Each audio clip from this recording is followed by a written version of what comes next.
It's the Sittin Sportside podcast, exclusively on 1045theteam.com. And welcome into the Sittin Sportside podcast right here on 1045theteam.com. I'm Eric Hanneman, your host for yet another fantasy baseball preview podcast. This time it's the Outfielders, the last of all the batters that you can draft. And we'll get to the pitchers pretty soon. Later on in this week, we'll try to get it to you by the March 7th.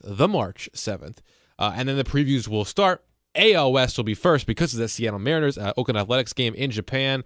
So you can find all the podcasts, including all the other positions that I previewed in the very first podcast I did. Seemed to be pretty popular, probably one of the most popular podcasts we've had of all time, of where I looked at all of the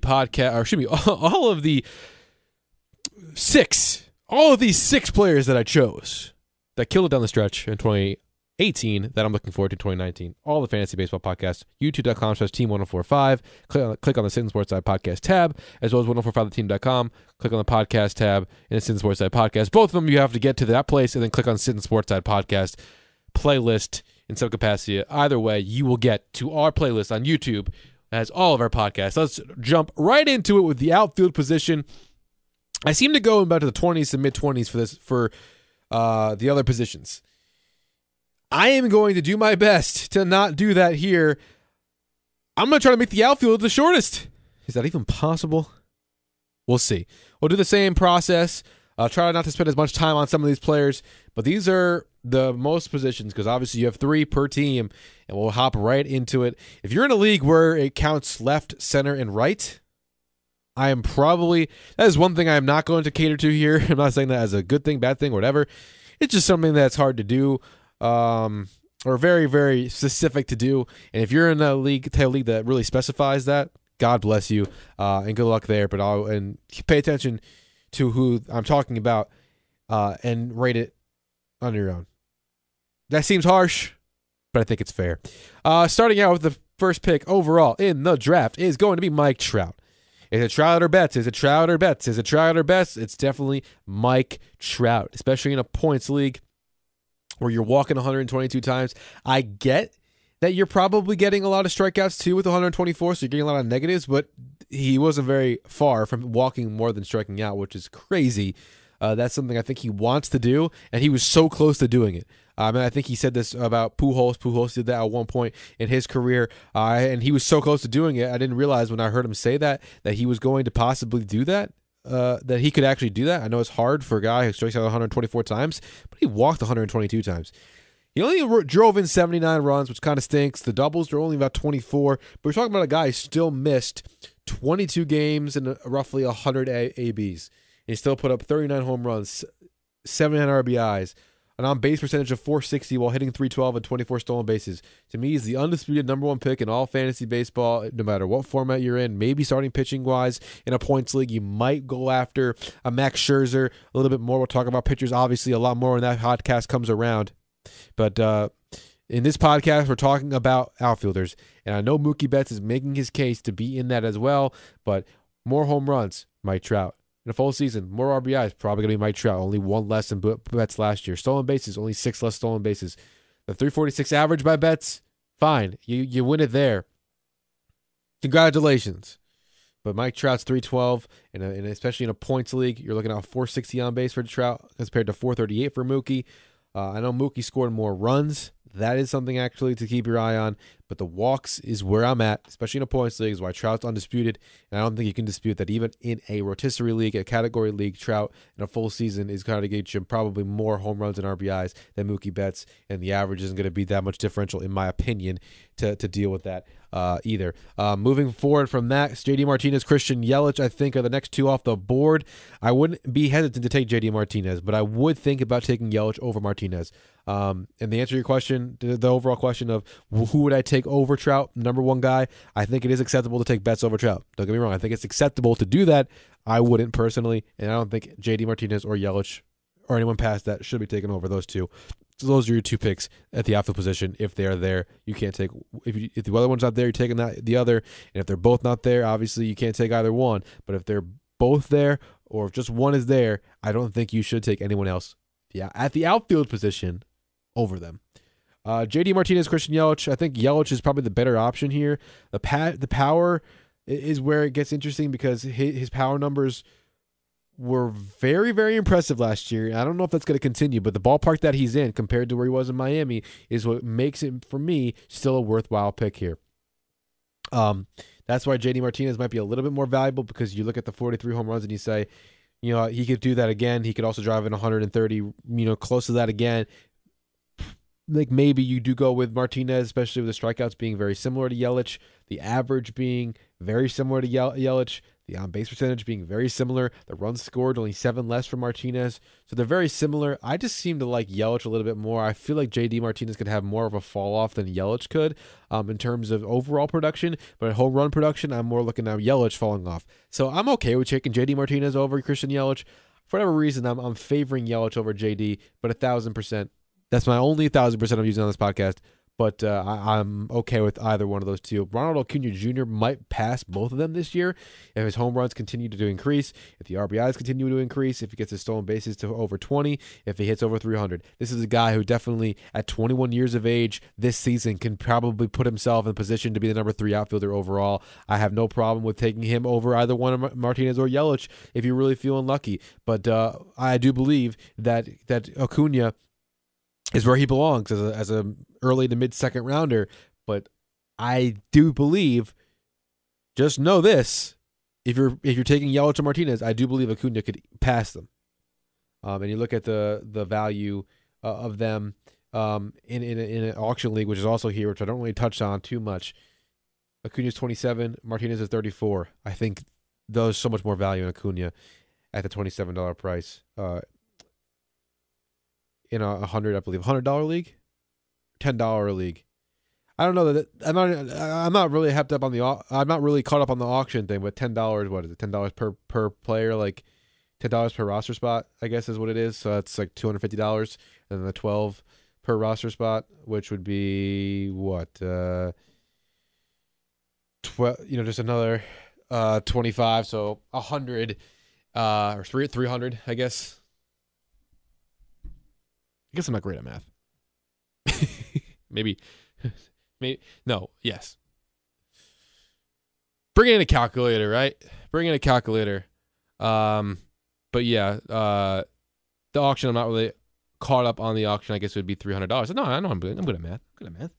Let's move on. Giancarlo Stanton, Bryce Harper. I think I'm taking Harper over Stanton, especially in a points league. Once again, I like the on-base percentage that Bryce Harper is going to get you. Aaron Judge, to me, ranked at 23rd here, as Stanton's ranked higher. I don't love that either, because I think on-base percentage-wise, Judge is going to get you more on base. I don't know if Stanton is going to hit more home runs than Judge or Harper. I don't know. I mean, the guy hit 38 last year. With the 200 strikeouts in a points league, I am not taking over a Judge. Still strikes out a ton, but who also can put up monster numbers and get more total bases. I think Judge is the better hitter. That's why I would take him over Stanton. I would take probably Bryce Harper over Stanton, especially in a points league, because he's got the 130 walks from last season that will only continue, and the home runs of 34 will only go up in a better ballpark in Philadelphia. His second best ballpark on the road in terms of home run totals. I don't know what number 1 is, but he did very well there.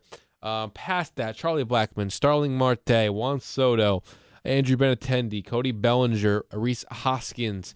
These are guys that I am all no issues with whatsoever. I think out of all those, I like Juan Soto's potential a little bit more. I think Andrew Benintendi has a chance to get to Christian Yelich type production. I do think Rhys Hoskins with protection possibly from Harper, or at least hitting after Harper, could increase his numbers. So go after him maybe a little bit more. Cody Bellinger, having to play the outfield, is the only one I might have an actual beef with, if you will, because of the fact that, look, he's going to have a situation where he's playing in a position he's not necessarily as comfortable with. Sometimes that does translate to the plate.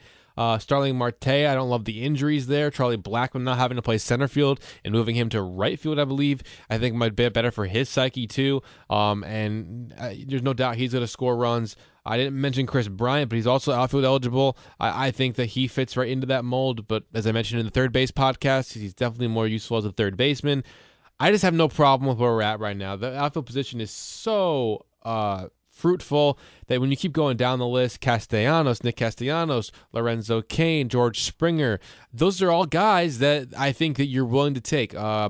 Castellanos probably is the guy that I would least want out of a lot of the people that I've just mentioned, just because he's on a Detroit Tigers team that doesn't have enough production.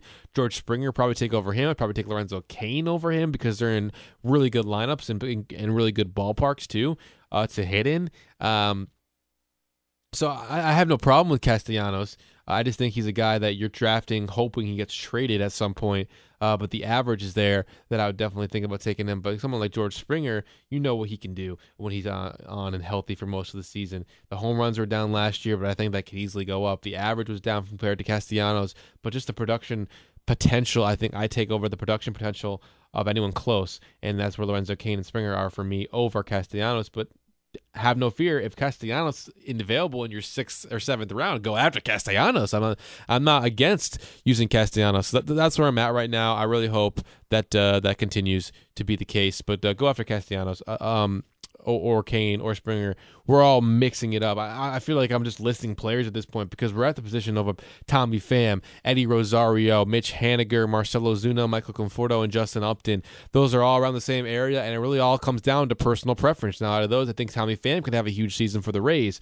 I think Eddie Rosario, the ballpark kind of stinks, but he can do what he did in the past as well there. You look at what he did, I believe it was last season, putting up 24 home runs, but maybe it was the year before where he put up 27, hit 290. Like that's the consistency that you're going to get out of Eddie Rosario. Mitch Haniger in a much worse Seattle lineup, but who could still do a lot of production if he is healthy. A guy who put up 26 home runs, 93 RBIs, and 285 average. I think Ozuna is due for a bounce back, but if you're wary about Ozuna is in his injury history and the lack of production that you were expecting from him in his 1 year at St. Louis, I have no problem with you saying, you know what, I'm probably not going to go after Marcelo Ozuna and go after Justin Upton instead, who could be a part of maybe an improved Angels lineup, but he continues to put up 30 home runs again in a season. I just think that you got to look at what you need and where you're at in the draft. And this is a position in outfield. I know you get 4 of them. Some of them you get 5. That you might, go after one of them. And then next thing you know, I didn't need to focus on this, and you're going deep into the basket to look for people. Joey Gallo, AJ Pollock. I think Pollock is getting ranked low. I think he's a top 50 type player that's getting on a better team with a higher chance of production. He's being ranked in the 80s. Give me AJ Pollock to possibly have a really good year this year. Puig in Cincinnati, the numbers could go up, but there's still some problems with Puig.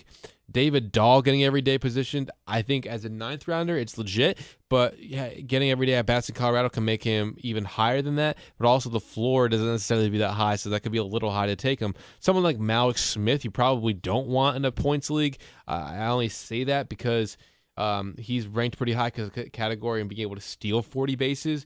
Or more. So, like I said, in a category league, you're all over it. You're all over needing the stolen bases. You'll take Malik Smith. But in a points league, you're taking Aaron Hicks and Andrew McCutchen, who sandwich him 100% over him. McCutchen is a guy I really like, especially when you're getting him now on a Philadelphia Phillies team. The ballpark is better than he was in San Francisco for the majority of the year. He's coming off a pretty good stretch run with the Yankees last season. He's going to have Bryce Harper in his lineup, not to mention JT Realmuto, among others. So, come on. I think Andrew McCutchen is a guy you really want to target in drafts. He's a guy who used to be like a 1st or 2nd rounder. You're getting him in the 8th or 9th round if you're stretching. If you're getting him where he's ranked, he's probably around the 10th. So Andrew McCutchen's a guy I really, really like in your drafts. Not going to really list anymore. We're going to get into some of these sleepers. I think Victor Robles is a guy that you really want to target, especially in either one of the leagues, because I think he's going to steal a lot of bases, so he's going to be valuable in category rotisserie leagues in that capacity. But at the same time, he's going to be a very useful guy in leagues in terms of getting hits and getting on base. And I don't know if the home run totals are going to be crazy. I mean, 3 home runs and 60 at-bats, that's on par for probably about 20. Don't know if that's going to continue. But he's been able to get on base. He can bring you stolen bases. And if he's in everyday playing time, which is it's all looking towards that right now because of Harper not signing there anymore, give me Mr. Robles, who is guaranteed to have playing time and is kind of got outshot by Juan Soto. So he wants to show that he's the prospect to look at out of the Dominican Republic. Victor Robles in Washington. Ian Desmond's also eligible at first base, but he getting everyday position in the outfield at center field. I don't know. Maybe we go back to the defensive thing. It could hurt him a little bit because he's playing center field. That's a tough burden to take on, but he's still a guy who's going to be playing in Colorado. I would use him as my outfielder.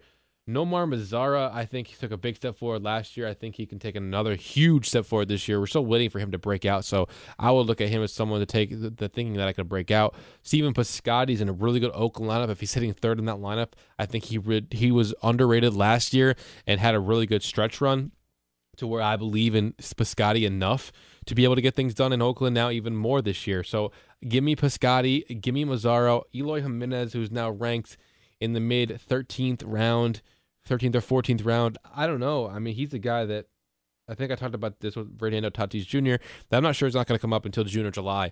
And it's not someone like that I don't necessarily even consider taking. I kind of like let them come to me. To me, he's not a guy. I hesitate to say he's not a guy that I'm willing to stash overly long if I'm want to make sure I need to make the playoffs. In my league that I have, and like once again, I personalize this to my stories, there's 8 teams that make the playoffs. So if I'm getting Jimenez around the 13th or 14th round, and I happen to know I'm not going to because he's being kept, but if I'm getting something like that around the 13th or 14th round and I'm willing to stash him, fine. But knowing that he's not coming up until June or July, I'd rather take someone around him, maybe Corey Dickerson, maybe Adam Eaton, maybe Harrison Bader, maybe even Byron Buxton, who put on 20-plus pounds of muscle in the offseason. He's a post-hype player who had the speed and power numbers under his belt, and I think he's very much a man on a mission after not being called up in September of last year. I think he's really just wants to be known as a really good baseball player, and if he gets the opportunity, I really like him at 158. So around the 16th round, I'm taking him over a guy like Eloy Jimenez, who might not even be up. And he could be a guy that could struggle when he comes up. I don't think he will be. I think he's more on the Vlad Guerrero trajectory, the Juan Soto trajectory of being a very heavy impact player when he does come up. But you don't know for a fact he's going to come up, right? Or you do, but you don't, And you don't know how it's going to be if he gets injured. There's just so many factors to go with that with Eloy Jimenez that I'm willing to take a guy like Byron Buxton who has that chance. Kyle Schwarber, the power numbers are always there, with the average being down, and the defense always hurts him because, they might not start him because of defense. So as much as I love Schwarber's potential, they've committed him to the outfield. We know that for a fact. And we also know, look, his average hasn't been great. And so while his bat is amazing, I don't think Schwarber's full potential will be known until the DH is available in the NL eventually, which could probably happen in the next 3 to 4 years. Or he moves to an AL team where he can DH. He will be a monster fantasy player when that happens. Mark it down. I think he'll be a very highly coveted player. But as long as he's got the potential of not playing because he's not a good fielder, I want no part of Kyle Schwarber. Just as I don't want much part of Ryan Braun in Milwaukee either, because they're not a path to everyday playing time. I think Odubel Herrera and Hunter Renfroe, though, are two guys that I would probably want some. I think Herrera showed last year he was one of the best hitters on Philadelphia all last year. If he doesn't even have to be a shade of that. He can hide behind Hoskins. He can hide behind Harper. He can hide behind McCutchen. He can hide behind JT Realmuto. He's not even considered to be a top 4 hitter on this team. Get me Odubel Herrera on a guy who's going to have no pressure on him. He fell off after this really hard start, or a really hot start to the season. But if he's a guy who's going to have no expectations on him, nothing to really lose other than, look, I got to do what I got to do. Here I am, not the best player on the team anymore. Not that he was the best player, because I think Hoskins was still the best player, but the expectations aren't that high. You're going to give him everyday positions at center field at batting 5th or 6th. I think there's a really high chance that he comes up with a really important season and a really impactful season, because he gets on base. He can get on base and to hit the 20 home runs from that position, and to really have a better total base production. If he can have the first half as well as in the second half, I am confident in him, and I would probably I look at him as much as I take a look at Hunter Renfroe, a guy who's going to possibly has a path to everyday playing time, who hit 26 home runs and 400 at-bats last season. He's a 35 home run guy to me. The strikeouts are going to be there too, but you look at the numbers from last year. If he's getting everyday at-bats, guaranteed to have the 550 at bats, If you're getting him around 30, 80, 30 home runs, 85 RBIs, 75 runs scored, a 250, 255 average, where does that put him? I think it puts him, around guys like, do I say Aaron Hicks? So you're talking about a guy who's ranked a whole 50, 65 higher. I'm really liking what I can get from Hunter Renfroe. I've liked him for a long time, and so that's why I think he's a big-time player. A guy who went on in the offseason and really changed his string, though, is Jackie Bradley his swing, Jackie Bradley Jr. I've heard so many good stories about him working with people, and he's having a really good start to the spring. So I'm actually really heavily, and these are guys starting into Renfroe started it. These are also guys I really, really like, and these are the sleepers. We're not into the deep sleeper category yet, but these are the sleepers. The changing of the swing. He's in a really good lineup. He showed flashes of having a really good bat in the past for the Red Sox. Jackie Bradley Jr. is a guy you really want to target late in your drafts. If you're taking him in the 17th round, that's fine. In a 10-team league, because you might want to take him a little bit earlier. He's a guy who could really put together some really good numbers. Austin Meadows.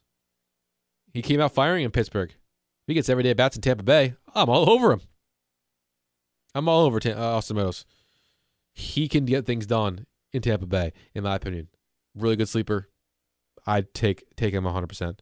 Jake Bauers also eligible at first base, as well as outfield. I think I'd take him too. If he's going to get every day at bats in the Cleveland outfield, possibly, unless Santana's playing in the outfield, because they have such a bad outfield, they need to play somebody, and Bauers can put together a good season. Max Kepler signed a deal now with Minnesota. He can really, truly break out in Minnesota. He hasn't done it yet, but I think he really can. So keep your eye on Max Kepler. I think that's a big one. And then last but not least, my favorite sleeper. And I've considered him for my essential outfield pick, which is crazy. He won't be it, but I considered him for it. Jesse Winker. I think in a category league, you're looking at me and saying, I like him, but I'm not sure I can say. I think you're crazy for saying the essential. But you're talking about a non-base machine in Jesse Winker. All right, mark it down. You're marking it down. He had 49 walks last year to his 46 strikeouts. It's a 405 on-base percentage, and he only played 89 games, 280 at-bats.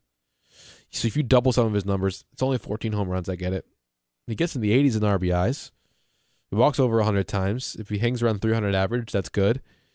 But that total bases, man. That's 32 doubles. I think in a Cincinnati park, he could hit more home runs if the pop starts to get a little bit higher.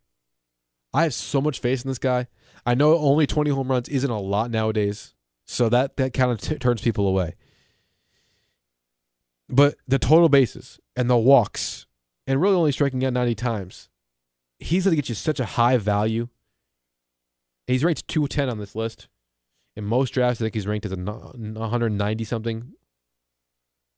So if you really get him around the 18th round, say you're getting him around ADP of 160, I think you're getting even if you get him that high, you're getting such a big return from him, and especially in a points leagues. Like, that's the one guy I'm telling you, take. Just take him. I'm not imploring you to take everybody here. I'm giving you my perceptions on them and whatnot. I'm not saying you need to take this guy, you need to take that guy. I know it's part of it, but I do believe you need to take Jesse Winker. If you are lucky enough to be listening to this podcast, or I don't know if lucky, but if you happen to be listening to this podcast, I think you got lucky, because I think you're going to start thinking, oh, I like this Winker guy too.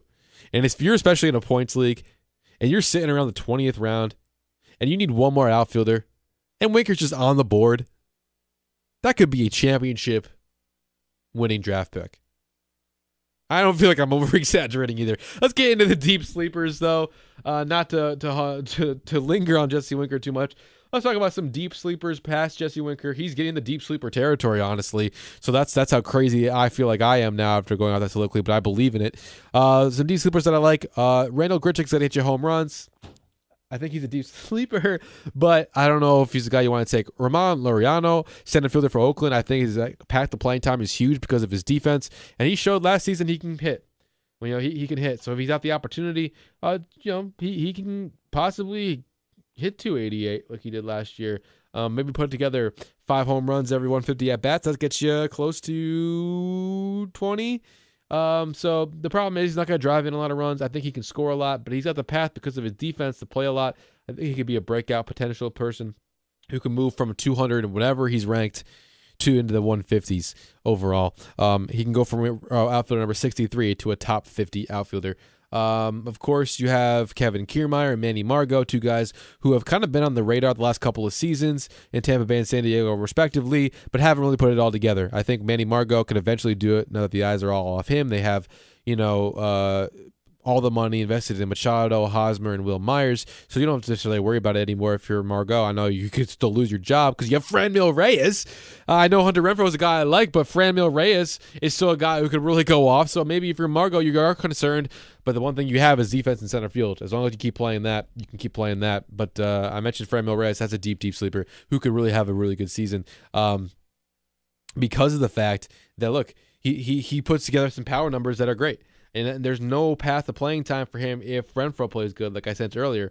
But he's got a lot of power, just like Renfroe. So injury, production, who knows what AJ Green is going to do over there in San Diego. But Franmil Reyes has got to keep your eye on in a deep sleeper. I think another guy that hasn't put it all together yet, but that has been a deep sleeper, similar to Margot and Kiermaier, that we think could put it all together, is none other than Mr. Jorge Soler. Continues to... Did I say AJ Green? Did I say AJ Green? Andy Green. The manager of the San Diego Padres. If I said AJ Green, that's funny. I think it might just be a Freudian slip. I want the Jets to trade for him. Maybe. We'll see. That's a very different podcast. Because there's a lot of hype around Jorge Soler. He kind of put together a little bit last year. I think he could be better, but overall, he's a lot of disappointment. He's more of a keep your eye on, see what happens. If he's getting hot, take a chance on him. Domingo Santana is another guy to keep your eye on because he's coming off. He's a perfect example of a guy who could just be hiding in plain sight. And with that, I mean 30 home runs, 85 RBIs, 278 average. I know a lot of strikeouts, but a really solid season, 15 stolen bases in a full season with Milwaukee in 2017. Kane and Yelich later in 2018 runs out of playing time with Braun and among others there. He gets out of there, goes to Seattle, hiding in plain sight. A guy like, wait, we knew what he did in 2017. Why did we not draft him? And then he was going to do this in 2018. So I really like what Domingo Santana can bring you at a deep sleeper price. Shin-Soo Choo has been very good. Gregory Polanco, Nick Markakis, those are 3 guys who were really good at one point last season. Markakis continues to be ranked low, but was a top 50 player last year, especially an outfielder. Maybe not top 50 player, but a really good player last year, like really, really good. And it continues to be ranked low. Steven Souza Jr., if he gets everyday playing time in Arizona, that could be a guy who really hops up. I didn't mention back to Shin-Soo Choo. Really good on-base guy as well. If you really like what I talked about with Jesse Winker, Shin-Soo Choo has that as well. But with both of them, the power woes, and if they start striking out, they could be actually a detriment at some point to your team. So that part I have to say about Jesse Winker that applies to Shin-Soo Choo also applies to Winker as well. Cole Calhoun, keep your eye on him, but he was just too inconsistent for me last year. Huge player in the summer when it got heated up a little bit at times, but he was just too inconsistent last year for my liking. Adam Frazier and Franmil Reyes rounds out the actually ranked players for outfielders. Frazier is a second base, and I talked about him on the second base podcast. Take a look at him. Let's talk about guys to keep your eye on for sure too, real quick. I want to get these names in here. Adam Jones. Don't know where he's signing yet, but if he signs somewhere, he could be a guy to worth picking up and be an impact player. Brett Gardner, as long as Clint Frazier is not up and Brett Gardner is starting in left field, he has sneaky value. The thing is, I think the everyday left fielder for the New York Yankees should be Clint Frazier. So that's another guy 100% keep your eye on. Billy McKinney, former Yankee player in Toronto, keep your eye on him, as well as Willie Calhoun and Alex Verdugo. If Jock Peterson goes down in LA and Verdugo gets everyday at bats, he's a guy who could be really, really good. Steven Duggar in San Francisco has everyday playing time possibilities because of how bad the outfield there is in San Francisco. So he could be a guy that steps up and does really well. Teoscar Hernandez had that opportunity in Toronto. I'm not sure he's going to give it for you. Avisel Garcia as well in Tampa Bay. He has shown what he could do in Chicago. when he does get opportunities. So that could happen in Tampa Bay with a really good and underrated offense. Curtis Granderson getting everyday at-bats in Miami. I don't think he'll get you much fantasy potential, but if you're looking for it, that could possibly be a place for it. Kyle Tucker is an offensive guy who could get everyday at-bats as a DH possibly if Tyler White doesn't work out in Houston. Maybe he, I know we have Michael Brantley here. He's really worth taking as an outfielder for the Houston Astros. I like him too. I just don't think I mentioned him, but he could be very good for you at some point in your draft. Kyle Tucker, and one of them goes down, Reddick, who also is a sleeper potential. If Reddick goes down, he's a guy to take a look at if he gets everyday at-bats, or it could be, possibly an option for, frankly, a team that needs a DH, and we'll be looking for one throughout the season. I mentioned Clint Frazier, the former Cleveland Indian prospect. You got Bradley Zimmer, who has everyday path to out there in Cleveland, and we know he has potential to be a good outfielder. Injured all last season, but in his 2017 season, his rookie year, he actually did pretty good when he had the chance, but average-wise, it was down, and the strikeouts were really, really way, way, way too high. But he's still a guy to really not totally give up on because he has a chance. Alan Hansen can play the outfield in San Francisco as well. He'll have a chance. Austin Slater, another San Francisco guy that will have a chance to play out in the outfield and really prove to you. Keon Broxton with the Mets, if he gets everyday playing time for them, I think what he can do both with the power and the speed. Brett Phillips getting it everyday playing time in Kansas City. I'm just listing off a lot of players. Tyler O'Neill with the power numbers in St. Louis if someone goes down there as well. That's the last of the list. Those are all possibilities. Gerardo Parra is also in San Francisco. Had a pretty good year last year with Colorado. Dexter Fowler in St. Louis also is the blocking Tyler O'Neill. So those are players to keep your eye on. There's a lot of them, especially even in Colorado as well. Dahl's finally getting everyday playing time, but Ramel Tapia, if he gets the opportunity, he could be a really good player. So there's just a lot of people to look out for who could have really good seasons when they get their opportunities. And I genuinely think these guys are people to keep an eye on. So I know it's hard. I know it's a grind. But the last guy that I think who's a guy who's, quote, a keep your eye on guy that could actually be really good this year is Lewis Brinson. He's my last guy I want to bring up before I get to the essential outfield pick. Lewis Brinson had a horrendous year last year, but he's having a really good start to spring. He was really good in the minor leagues for Texas and Milwaukee. And even though he was rushed to the show last year, he didn't have much protection in the Marlins lineup, and he'll continue to have a very, very low amount of protection in the Milwaukee lineup, in the Marlins lineup. But he's showing promise in the spring. We know what he did in the minor league, which was fantastic. I think he's going to have a really good year this year. I think he's going to. This is a guy who hit 199 last year. He was below the Mendoza line. I think he's going to hit 260 plus with 25 home runs. He's a guy that could work his way into a top 75, maybe even top 65 outfielder.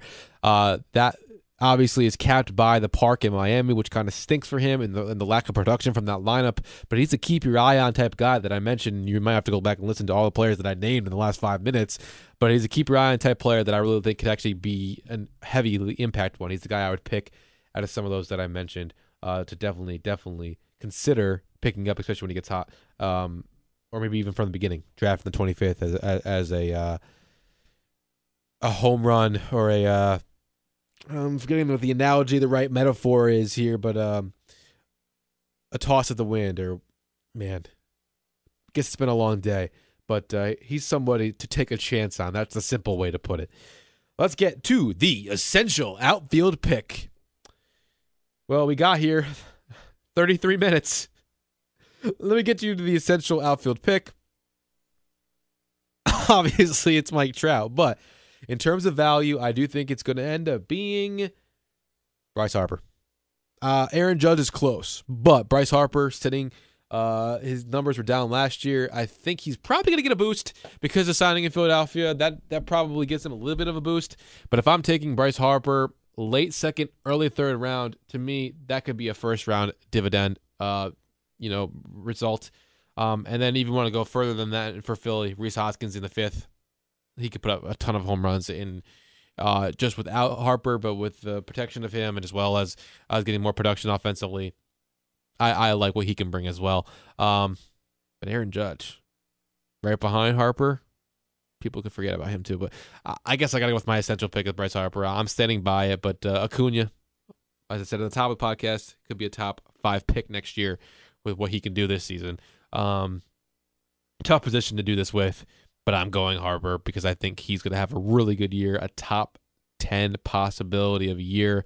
I think he handles the pressure very well, and the change of scenery will help. That's why I'll probably be taking higher than his ranking necessarily shows, but that is why he's my essential pick, because you're getting him for a late second, maybe even early third if people are still down on him from last year, on a guy who probably should be a first-round pick when it all is said and done this year. Could be completely wrong because those numbers were bad last year, and they could go that route if they're bad again this year, but that's what I'm going with this. And some of the others were more value, like Daniel Murphy for second baseman that I did for essential pick was like a huge value pick. This one is still a high pick. You're not going to have a lot of chance, but I think everybody is actually going to have a chance to draft him. It's going to be up to you whether you think it's over somebody else that you think you need to draft as well. So that is that. We're going to get to the starting pitching in the relief. We're finally going to get to pitching.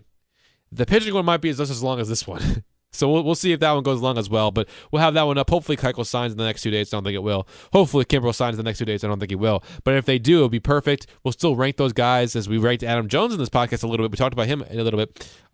There's still things to talk about with them and where they end up, possibly even speculating on the podcast, just talking about where they end up and where they should be, and whether we like them if they come back as well. It'll still be a fine podcast. I really hope you made it to the end of this one. I know it's very long, but if you really love fantasy baseball, tweet at me at EricH1045. Ask me questions. I'll answer them throughout the season. I'll be with you throughout the season to talk all fantasy baseball with you. So thank you for listening to this one. I'll get you out of here right now. Thank you for listening to the Sittin Sportside podcast on 1045theteam.com.